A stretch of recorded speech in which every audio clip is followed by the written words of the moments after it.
What's going on, everybody? It's your boy, your favorite gentleman, DeMarlo West, the creator and host of When Men Talk. Listen, this is a platform where we are breaking stereotypes, we're breaking barriers, and dismantling myths.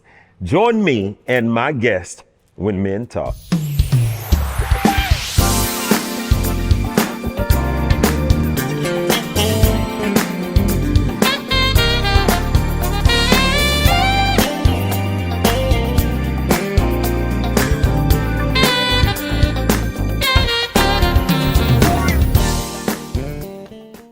I am so excited about this conversation today. I got my boys with me, Reggie. What's up, man? What's up? And the Mark Cooley. Good to see you. Yes. So listen, I'm really excited to have this conversation because I know that many men don't even touch this. A lot of men don't touch it. So let me ask you this. We're talking about grief and how the man processes it. My question to you, though, is what is the biggest loss you've ever experienced? For me, it was my grandfather. So my dad wasn't in my life in the early years. Okay. So all I had was my grandfather. And so he died at a very young age. He died at 65 from Alzheimer's. So in he was 60 when he developed dementia. And in a 5-year period, he was dead. So for somebody who was my everything to just be gone like that, then that was a lot for me. And for me, it manifested in different ways in my life. It manifested through isolation, because I didn't want anybody to ask me how I was feeling, because it would anger me. I didn't want anybody to tell me that it's going to be okay. Oh, it's all right. You know how they do? No, it's not okay. Yeah. Like my role model, my hero is gone. So it manifests itself through isolation. I became an alcoholic, didn't even realize it. And I was very angry, and it showed up in how I dealt with people and my response to them. And then I just kind of like got to a point to where I didn't even come out anymore. So you completely secluded yourself? Yeah. Definitely. Wow. How about you, Mark? I was debating between two things. The first was similar to Reggie with the grandparent. I was raised by my grandmother, and she passed away as well. She was my primary caregiver, and that death or loss shifted my entire life, just as her existence shifted my entire life. So that was a major loss for me. Because I was right in the middle of puberty, so becoming a man and losing what was then like a anchor in my life it just sent my life into a whirlwind because she was my caregiver, I felt like an orphan inside of my family because even though that was my grandmother, it was like my mother. And now, so everybody else has to pick up the slack for this person, so that shifted my life. And then the second loss, I would say the loss of becoming a greater version of myself was a great loss as well, because I don't know if we really consider that a loss, but as I've grown, I understand that even as you're growing in life, you grieve the former things of your old existence, former friendships, former situations, former environments. And as you grow, you lose. There's some people I don't talk to anymore because we're just not there.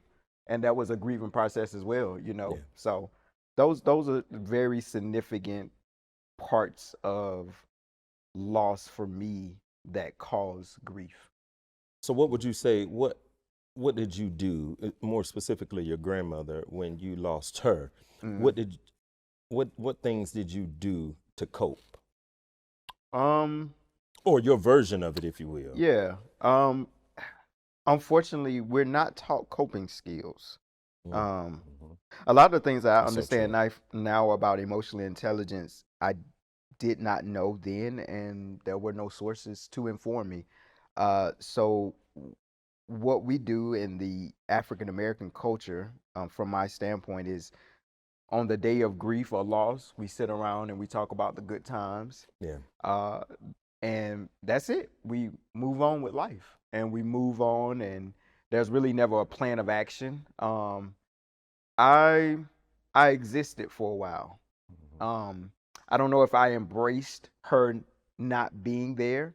I don't know what I actually did because I was still a child, but I just, from what I gathered from the environment, you just pick up and you move on and you figure it out. And I don't think that was the best response because I don't feel like I ever really grieve the loss. I remember being told uh, by my uncle, and he meant well. He said at the funeral, "We're not gonna cry. We're not gonna get all that out your system." So it kind of, I get what he wanted. He wanted a peaceful funeral. He didn't want the whole, you know, how we can act, you know. Yeah. But even in that, now looking back on it, we should be able to express grief however it shows up. And I don't know if I actually let it out like I needed to let it out. Well, to that point, though, I think that just like you said, we haven't really been taught, particularly in the Black household, we haven't really been taught those tools or given those mechanisms of coping skills, because the tools that we have been given is, we don't want all this crime, you know, everything gonna be all right. But the reality of it is, no, don't tell me that, because I'm not there to I'm not there in my grieving process to be able to authentically receive it's gonna be all right. Exactly. For me, it was the loss of my father, but it was twofold, because this was in the year of 2010. So January of 2010, my grandmother, my mom's mom, out the blue, it was not expected, immediately took ill, and next thing you know, she was gone. That devastated me. 3 months later, April, I'm burying my father. So that impact was so devastating to me that I felt like, now the way that I cope, I felt like in order for me to be able to deal with this, because I'm having a hard time dealing with the fact that I can't see you, I can't touch you, I can't feel you. So I would go to the cemetery and sit there. I'm not going And to see, that was my sister's thing. They said, "No, I ain't doing that." They didn't want to see, because my sisters, their thing was, I don't want that visual anymore of that moment. For me, it was, this is the closest I feel, because they're right there. Particularly my father, he's right there. So I can, if I get to the cemetery, that make me feel closer, because the ritual was, when I come home, I go straight to daddy. You see what I'm saying? Wow. So that was my coping mechanism. But I just feel like we're not taught to allow grief to process. Well, you know what? First of all, as men, we're not taught to emote, period. That's first. You know, That's first. I remember, and I'm sure every male has this story, you know, being at a very young age, and especially growing up in the country where I'm from, you know, the things that they had us doing as little boys, you know, on the farm and everything. If you got hurt, you sucked it up. Yeah. You were told, well, you don't cry, you suck it up, get back to work. You know, so in every area of your life, as a young man, from birth to, you know, as a toddler, you fall, you're told, you know, get up, little man, it don't hurt, shake it off, right? So you grow up, and in your teenage years, the same thing. So you become this adult who does not know how to express, you don't know how to show your feelings, you don't know how to emote at all. And that little boy that was told not to emote, not to show himself, shows up in a relationship with someone and doesn't know how to express, emote, or tell their partner, you know, how you feel. If you did something that bothers me, you know, did I do something that bothers you? Know what I mean? You're not emotionally available in life. And then you have children. And I can speak from my own perspective as a father of two. I then pass that on to them. Now with my grandchildren, I've corrected that, you know, because I know better. But I just think in the whole Black experience, and you know, as far as church and just the way that we are raised as men, you're put in this box, and you stay in that box and you don't come outside of that box, you don't show your feelings, you're always supposed to be a man. So you're always supposed to be on, right? But silently, when you're by yourself, you messed up. You messed up. You know what I mean? You messed up. And what do you do? Yeah. Unfortunately, most of us don't go get the help we need. No. And the reason why is because I should be able to handle this on my own.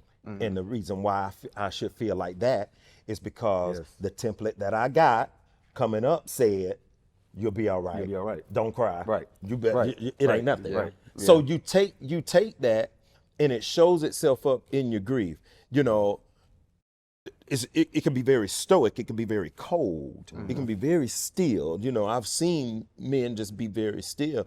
But I always, and I say this all the time, I feel like crying is a gift. Yes, it is. Because it's a form of release. Yeah. And you have to get stuff out. Now, here is what I learned when it comes down to grief. How an experience taught me this. How do you grieve? Just like you have the loss of a loved one. But how does that translate over to a loss of a relationship?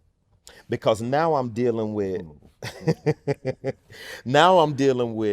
somebody that's not dead. The most significant relationships were the last two. The one that I had with the mother of my children, that lasted for 12 years.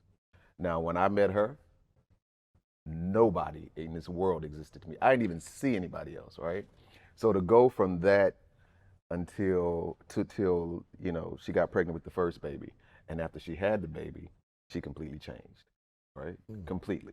But I was young. I didn't know any better. I didn't know anything about postpartum or any of that kind of stuff, right? So that's what she was experiencing.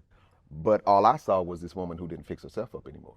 She didn't comb her. Every time I got home from work, her hair wasn't combed. She had on dirty clothes, not dirty, but whatever she slept in, it's still on. House is a mess. You know what I'm saying? Kitchen is a mess. So Completely different person. Completely different person, right? And that just fueled the rabbit hole of if you will, of our relationship going down the drain, right? And then there was this other relationship, the last one, which was 5 years ago. That particular relationship hurt me the most. And so much to the point to where it actually caused me, the grief actually caused me to look inward. I didn't expect that. I kind of went on this self-work kind of journey, isolated myself, and I literally just dealt with myself. And so I wanted to understand, all these things about Reggie. Yes. Why did I do this? Why did I respond this way? Why did I stay in this? You know what I mean? And what I found in this 5-year period of self-work is that it started out doing this. Yeah. What they did, what they did, what they did. You caused this, you caused this, right? I'm walking by the mirror, right? And I see me. Like, not just what I see every day, I see me. And I said, you know what? I got to stop doing that. Because nobody, it was an aha moment for sure. Nobody can do anything to you unless you allow it. Then I had to figure out, why did I allow it? Yes. Right? And I found out that I allowed it because my father was absent in my life. And so that made me feel inadequate because my father was raising somebody else's child who wasn't his in the same city as I was, right? And so to be a kid and see that your father not even acknowledging you, didn't even call to see if you're alive, if you're eating, none of that. But raising this other kid, right, the little boy, that made me feel like something was wrong with me. So I grew up feeling like something was wrong with me, and everybody left me because something was wrong with me. That's how you interpreted it. That's how I interpreted it. And so at 45, I realized that every area of my life, I was still operating as this little hurt boy. So I had to stop pointing fingers. And then once I understood why I allowed these things to happen, or these people to do certain things, it wasn't their fault. It was me. And I understood energy that I also called these things to me. The toxic person. You know what I'm saying? Before Go ahead. I can't hold it. Yeah, go ahead. Two things I want to say about that. First thing is, you speak a lot about what happened in the past, you know, and similar, everybody has a similar story. Grandmother's mom, this is how it happened. And then we see what we hated the most in ourselves, and we then pass it along. What gets on my nerves is that when Black people talk about generational curses, they paint this picture of a witch and somebody with a rabbit's toe and doing a spell, and I'm going to curse the whole bloodline. And sprinkle some dust. Right. But a generational curse is the ideology that we pass along from one generation to the next, to the next, to the next, to the next, to the next. Absolutely. And awareness breaks the cycle, because you also said that how you treat your grandkids is different how you treated your kids. The second thing I wanted to say about that, and I applaud that as well. The second thing I wanted to say about that is that we've always been taught to run from grief and not to lean in. Everything teaches us it's okay. Don't cry. Right. Everything tells us back away from that which makes you sad. And I was literally just having a conversation to my friend last night, and we were talking about going through depression and how the church will say, come out, just come out. You got to shake that thing. Right. And unless you really experience depression, and you know it's not as easy as just come out. Yeah. Because if we want or just leave it at his feet. Just leave it at his feet. You just got It didn't happen that quick either. I didn't go in it that quick. Come in. That part. I didn't go in. Yeah, I didn't. That part. And That so part. I have now embraced this different concept of, instead of running from grief, let me lean in. It's titled The Dark Night of the Soul. But it is there where you get the most aha moments. It is not at the mountaintop. It's in the pit of grief, loss, where you go inward to find the resolve for where you are now in life. And so as men, we're taught to avoid that darkness and pretend that it's not there. And one day you have an explosion on the inside. Yes. Whether it materialize or manifests and by way of sickness or disease in your body, That's good. or it's a mental breakdown because you are literally housing emotions that have the power to erupt on the inside of you if you're not allowing them to properly go. But who has taught you how to release? You only know how to take in and keep moving. And so I would encourage guys that are dealing with anything, lean into that, because life is literally trying to teach you something in that moment. I heard Oprah say it like this. No, you better come here. That piece right there. But Oprah says it like this, that life speaks in whispers, and it gets louder and louder and louder. Yes, and it louder and does. louder. Yes, So it does. what is life whispering to us in that grief that we avoided, and now it's just at the pit? It's so loud we can't avoid it anymore. I think fear. I think fear screams in those moments, simply because of the fact that fear and vulnerability are so connected. Because if I'm too scared to show this because I've been taught this, you see what I'm saying? And because I've been taught all of these things to not be expressive, then I have no clue how to lean in. I don't even know what that looks like. All I know how to do is exhibit, demonstrate what I have been taught, and or define what strength is. And that strength very well may be, I can't allow you to see me cry. I can't allow you to see me express, not even with the tears. I can't even allow you to see me express the deepest part of how this loss have affected me. You see what I'm saying? Yeah. I even take it to the extent, I never will forget, growing up, my father lost his job.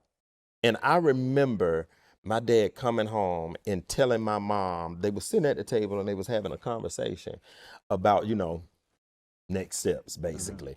And I remember my father saying, I done been on this job. I done been on this job for 12 years, and I done did this. And I told this man, I went in that office and begged this man for my job. I got a family, man. I got kids. I got 3 kids I got to feed and all of that. Well, as a child, I'm hearing, oh, wow, something has happened. It wasn't until I became an adult and I recapped that moment and I said, well, certainly we know how to express, because that's exactly what that was. What I did not understand is, how is it easy for my father to express that's connected to, you see where I'm going? Yeah. How is it that he's able to express that, because that's directly connected to his definition of what strength of a man is. He got to carry his family. But that part has been shot. Your income has been shot, so now it's going to speak to the provider that you are. But I don't see him doing that when he lost granddaddy, which is his daddy. I didn't see that. I saw, all right, let's get in here and let's go outside and cut grass or something like that.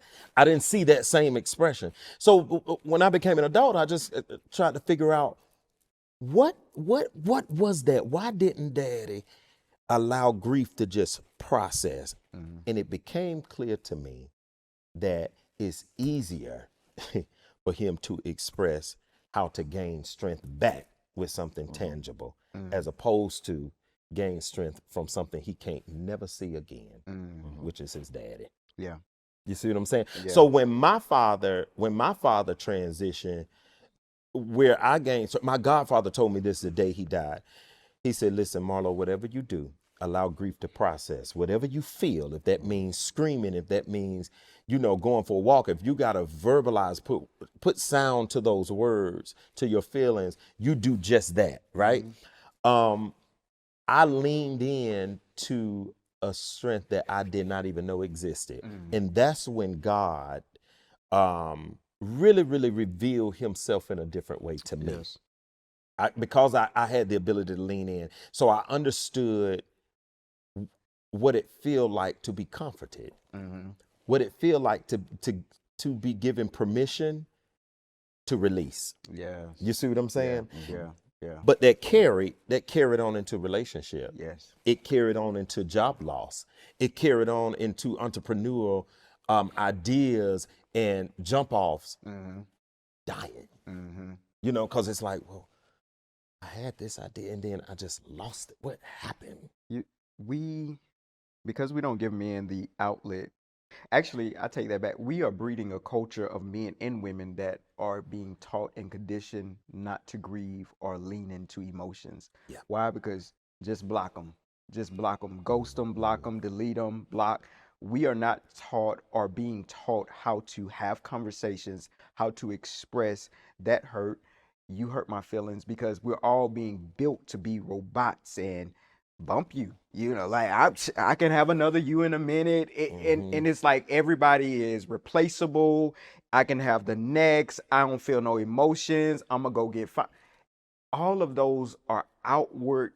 That it's a little child screaming, I want attention. That's all it is. And I need to be healed. I need to process this. But because me being vulnerable, you said that earlier, is being viewed now as a weakness. If I tell you you hurt me, we feel now I've empowered you. And in order to maintain what I define as power, I must move on with my life and do whatever. And that's just so unhealthy. But leaning into those feelings and emotions, it got me to thinking about this, is that we put time limits on how long a person is supposed to grieve. We tell people, all right, we're going to give you 5 days to process that. Yeah. And once I come back 5 days, if you still talking about that, I don't want to hear it no more. I'm going to give you 6 days. I'm going to give you 2 weeks. I'm going to give you a year. If you Reggie's still talking about his granddaddy. Like, move on. Like, we give people time limits to grieve. Which suppresses him. Because now I can't express. I can't tell you today I'm actually sad about this. I just got to tell you I don't want to talk about it, because I know you've already been chatting about he's still talking about this. I'll give you one even better. Still talking about this. And then for him, it could be a mechanism of, there's a representation again that don't nobody want to be bothered with me, because daddy showed the same thing. You see what I'm saying? Right. You can make a connection just that quick, to it, and it manifests itself in a way that just I told on an earlier show. I told a story that a friend of mine said that when he was younger, he said that he would always run to I can't remember if his mom or his father, but he would always run to his parent. As a kid, being a child, want the attention of the parent, right? And I think it was the mother. His mother kept saying, "Go on in there, I ain't got time." It was everything, I ain't got time for you. Well, because she said that to him, and I don't know in the space that they were in at that time. Most of the time when parents say that, they don't literally mean I don't want to be bothered with my child ever. Right. But but in this case, he heard it so much to where he interpreted that as nobody has time for me. And his words to me was, hence why I can't survive a relationship, because I always suffer a loss. Always, somebody always dying off from me, whether it's living or dead. Wow. That they're dying off from it. So now he's conditioned, it's gotten better, but he says now he's conditioned to think that when I approach a relationship, I always bear in mind the concept of I can have another you. And that's my defense mechanism, because it's almost like I got to get you before you get me. And that's an inward battle that nobody knows. Yeah. You know what I mean? Yeah. And we live it. Sometimes we'll live it, but because I just feel that men, we have to change, and that's the whole premise of this platform and the whole premise of this show. We have to educate and start the conversations amongst family, friends, brothers, in the household, a man with his children, his siblings, whatever. We have to start that conversation so that healing can take place. Because just like there are generational curses, I believe that there are generational blessings as well that we can pass down. And if it's one of the blessings is awareness, you know what I mean? And compassion, there's nothing wrong with that. It makes you a human being. And you know what? Like, what I've learned being a parent is that parents need to say, I'm sorry. Right? That comes with awareness. Let's So- do this right here. Okay. Listen, parents need to say, I'm sorry. I'm sorry. Right? Because That nobody comes with a lot. gives you a handbook. Mm-mm. Right? There's no one size fits all kind of thing, right? When it comes to parenting. I set both my sons down. We sat outside in the front yard, and I said, they was like, well, why are we here? You know, careful, number one. So It's a little heavy on that why. yeah, you're careful on the why. So I said I wanted to talk to you guys because I wanted to know whether or not there was anything, and I'm sure I did, something wrong, or I may have hurt you, or you didn't feel seen, you didn't feel heard. You know what I mean? Yeah. Because you have to understand, although I love you, I'm sure I made mistakes, and I didn't know what I was doing when I had you, especially you, Jalen, because I was young, right? Yeah. And they told me, well, you've been a good father, Dad. You've always been there, whatever.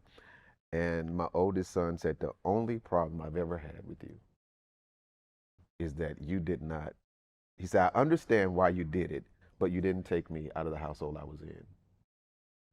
There was a situation where I went to my son. He was 11 years old, and I said, and I told his mom, he needs to come with me at this point. Not that I wasn't present every day in his life, but he lived with her. Got it. And I should have taken him. I asked him, and then, I told him, I said, I want you to come live with me, And at that time, his little brother was born, my other son, and he said, no, I don't want to leave my brother and my mom. I said, okay, because my thinking then was, if I take him now, he's going to resent me later, and that's going to affect our relationship. Yeah. And I left him there only to find out later on in life that not taking him made him resent me. And that was hard to hear, but I had to take it. Yeah. You know what I'm saying? Yeah. And so I say all that to say, as a parent, you have to be able to say, I'm sorry, right? Because just saying those two words can heal that child in ways you never could, you couldn't imagine. You know what I'm saying? They don't have to continue to grieve. You don't have to continue to grieve. You understand what I'm saying? Yeah. And so we have to say, I'm sorry. That's the ability, not just as a parent, but as a man. Yes. To say, I'm sorry. You said something earlier. First of all, can I applaud you for being a father that is giving space to your children to say, that hurt me, this may, because I believe a lot of people, when you do come to that awareness, it's one thing to come to the awareness of, I need to apologize, and actually doing the apology. Because a lot of fathers will probably just say this whole thing of, I love you. I always been there for you. And that's a cop-out. it's a cop out because there were some things that may have hurt. There were some things that may have offended me or I didn't understand. And you gave your children the space to heal right there. And that's vulnerability, which then leads me to this question for both of you, including myself. What are we defending so strongly? In the essence, nobody wants to be vulnerable. Nobody wants to say, I'm sorry. Nobody wants to lean it. Like, what are we defending? What are we defending? I first want to say the person I learned to say I'm sorry from, funny thing is, it was my father who was absent. When I was 28, my father called. I picked up the phone. I said, hello. He was crying. I didn't realize who he was. And he told me, this is your dad. And he said, I want to say I'm sorry for not being there. He told me the realest I've ever heard in my life. He said, the reason I wasn't in your life, because at that point in time in my life, the most important thing to me was drugs and women, not you. I'm not saying it was right, but that's the truth. Him being that honest with me broke something in me, and we like sobbed for hours on the phone talking, right? Wow. That started the beginning Of healing. of our healing. You know what I mean? Was getting that truth Yeah. from him. And Just it took saying a I'm lot for sorry. him to release that. And it took 28 years for him to say that. Yeah. Because all the other years he blamed my mom. Yeah. It was easier. It was easier. Mm-hmm. And to respond to, you said, what are we defending as men? Masculinity, the idea of what masculinity is. Yes. That's what we're defending. Yeah. Or that's what we think. That's what we think we're defending. That's what we think we're defending. A Because- false reality of manhood. If we as men led with I'm not defending my ego. I'm not defending my point of view. I'm going to say sorry if you tell me you hurt me. I'm going to apologize. I'm going to be vulnerable, even if I cry with it. I'm going to express when I'm upset. I'm going to express emotions in a sensible way. So when we lead that way, we then open up the space for others to do the exact same. There was a study done that we're all influenced by others. I'll give you guys this example. If I walk in a room right now and everybody is standing up beside a desk, the chances are, and I don't know anything what's going on, I just walk in, I'm going to look at the room and say, because everybody else is standing up, I assume that I should go in the room and do the same thing. Most people are going to do the exact same thing. This is what I see. And so it's a herd mentality in that sense. And so let's change it and say the herd mentality that we want people to take is, I want to start in my family, I want to start in my friend group of vulnerability and being defenseless. I don't want my masculinity or the idea of my masculinity to any long dictate how I show up in the world. I'm going to apologize. You may call me a simp for it, but even in that, I don't care anymore because I'm not defending anything. Right. Majority of our energy is now going to defending an idea of masculinity, but if we let that defense go, we then allow healing to come in versus everybody defending an ego. Because when I let my stomach out and I let my whatever hang out, you then have permission to say, me too. Right. That hurt me too. Wow. I'm glad you said that. And your father started that in your entire bloodline, shifted. When one person said, I'm sorry, caused you to embrace, then you went to your kids, I'm sorry. Then they're going to go to their kids and get, you see what I'm saying? And you pass it down. You pass down that awareness, that generational blessing. Yes. I think what we do is, like you said, I think that's the prime question. What in the world are we defending? What are you defending? Or what do we think that's so good? Yeah. What are are you we defending? defending? Because what you think you're defending really don't even exist. It don't exist. It does not It's a exist. conditioning.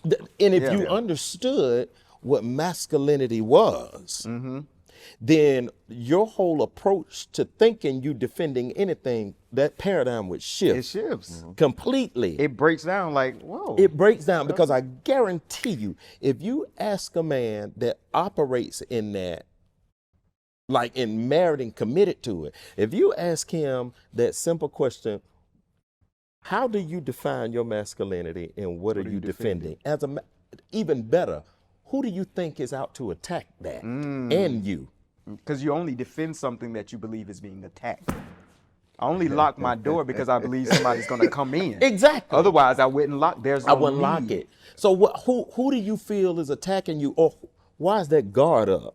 And don't you understand that it's always sucking energy to walk around defending something? Mm-hmm. Oh, let me walk a certain way. Let me hold my. It have been times in my childhood where Because I wouldn't gotta appear sit. to be strong. Yeah, I'm sorry. I wouldn't sit because a I gotta certain appear way. to be strong. Right. I would avoid sitting like this. Yep. No, I want nobody to think I'm. Let me. Oh, well, no, I can't do that. I can't What do is that. masculinity? That's a whole nother Like, show, Rich. what is it? Right, because like the idea that we have, and I speak specifically for me, of what I thought masculinity was how you sat, right? You didn't cross, men didn't cross their legs this way. Yeah. You did this. Yeah. You know what I'm saying?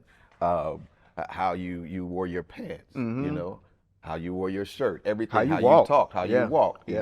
know, the how you pronounce words, you know, Things that you were concerned about. things that right. You don't need to be concerned. Why are you so concerned about your nails? Why are you so concerned? It's like all of these.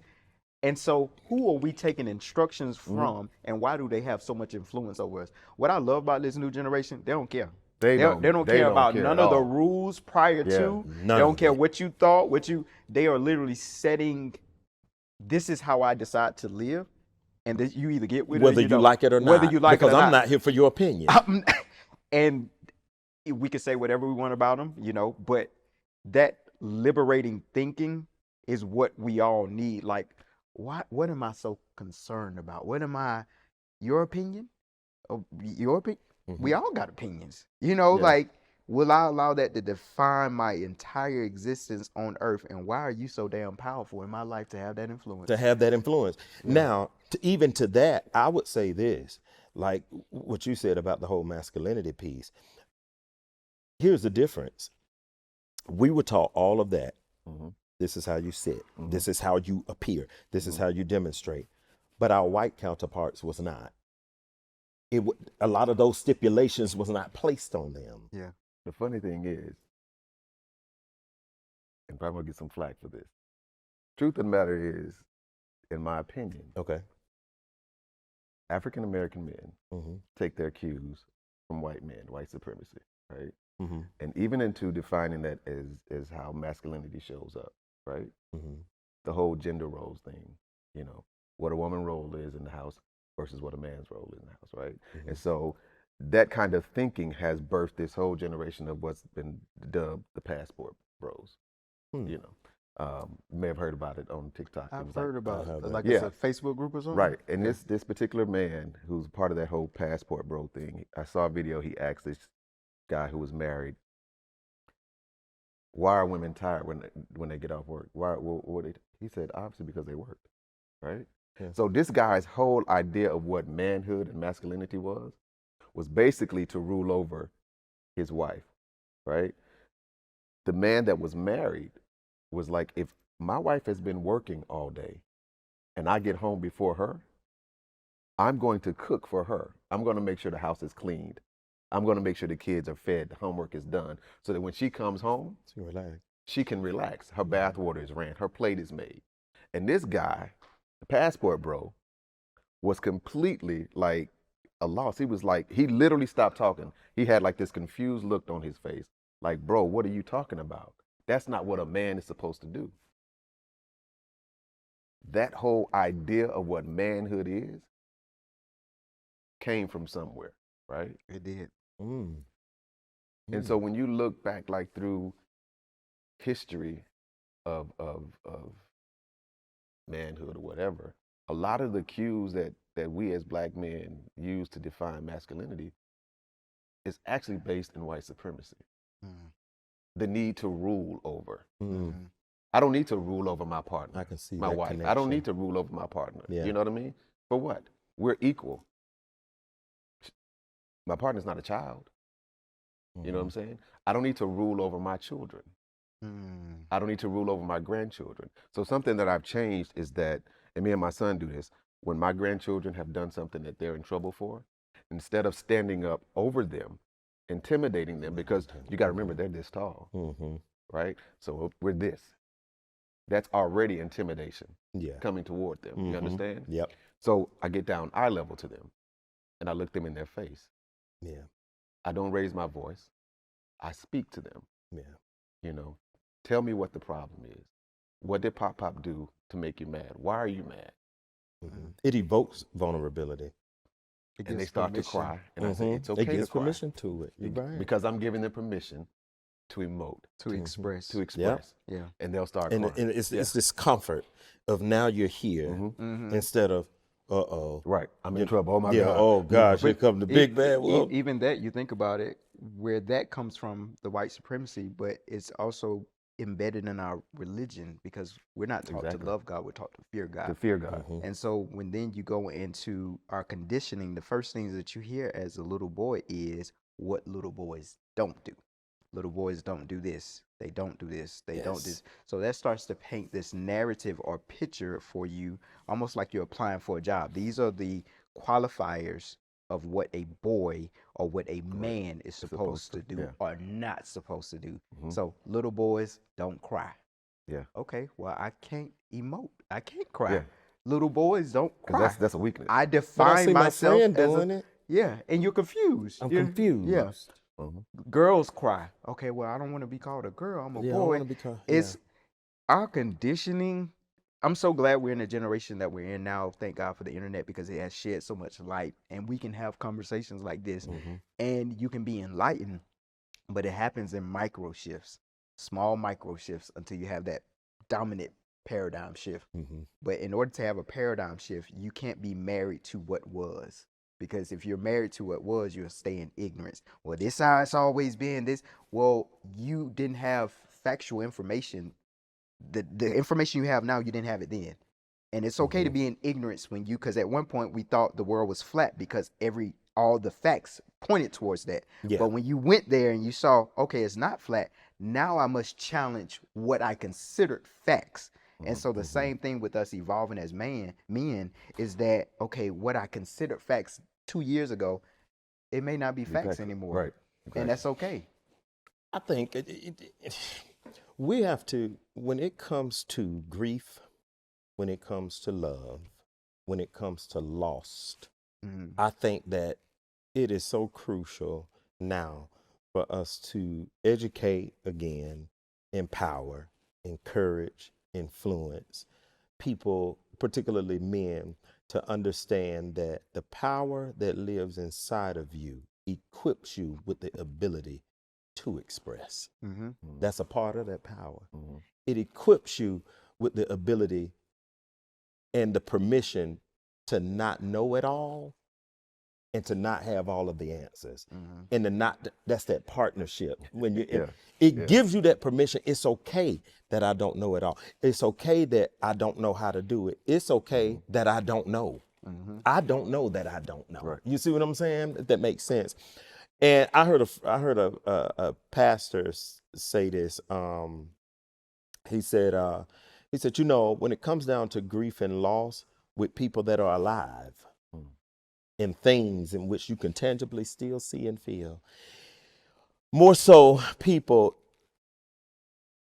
loving someone is like attending the funerals, 1,000 funerals over and over again of who they used to be. Over and over and over again. And even in that aspect, that's a whole different sheet of music. But if you go into that and dig deep into that, grieving the process of who I was, give me strength to go on. You see what I'm saying? Or grieving, just like you said, looking in the mirror. This time, when I looked in the mirror, I seen me. I seen me for who I was. I had that experience as well. You know how they say in church you have a purging. You know how God will purge you. Oh, he'll get, oh yeah. Oh, that's right. Get it out. I'm old school. That's right. That's old school. Because it's gonna come out. coming Right? out. But when you do that purging, I've had that moment to where I came to realize a lot of experiences that I've had in my life afforded me the opportunity to have that one-on-one time with God for him to let me know, hey, release this. Get it out. Because it's so much other stuff that you have to do in the earth, right? You got a whole lot of other stuff to do, but you can't do it being clogged up with this. Okay. So we got to get that out. And if that means getting that out, I need daddy to come and have his moment because I'm dealing with him too. So I need for daddy to come and say he's sorry. Yeah. And then I'm gonna need for you to say that you're sorry. And I'm gonna need for grandma or whoever, auntie, to come back and say, well, Mark, I'm so sorry. I didn't do that. You know what I mean? And it equipped us to say, all right, I got my template now. And this is what I'm going to do. I'm going to change the trajectory of my life and how I deal with people that I say I love and people that I encounter. And I think the most beautiful thing about how a man process grief is give yourself permission to process grief. You know what I mean? Yeah. Give yourself permission. That's incredible. I have enjoyed this conversation. We might have a part 2 to this so that we can talk some more. I appreciate y'all. Yeah. Glasses up. I thought Reggie was gonna start crying. I'm finna go get the ushers. We're gonna let him process. We gonna let him Let me process. process. Yeah, but we gonna get the ushers. It might get a little hot.